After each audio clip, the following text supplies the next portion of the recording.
Kanina lang po ay napunta at na-imbitahan itong si Mama Entrata sa Hello Love Again premiere.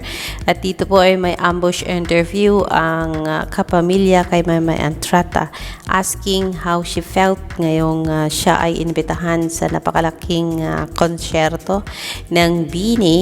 Ito ay napaka-grand kasi nga po, grand po din ang kanilang mga guests po sa kanilang show ngayong November 16, 17, and 18. Ang sabi ni Maymay, she is so supportive of her babies, ang BINI. Sabi niya, I'm so proud of you. At alam niya na malayo ang marating ng mga singers na ito, given na ilang taon din nilang tinarbaho ang kanilang artistry sa music po, mga kaibigan.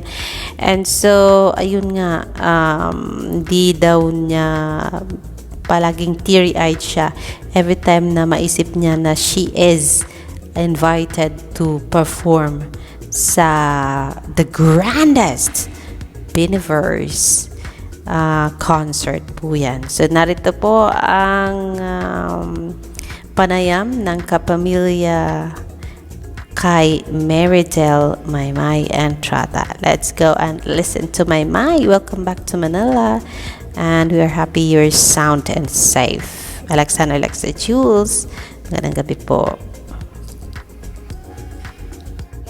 Ma'am, every time talaga na napapabalik ako doon, sinabi ako na magiging party ako ng concert ko ng BINI. Talagang, alam mo po yun, naiiyak ako, naging emotional ako kasi alam ko po yung journey po talaga nila.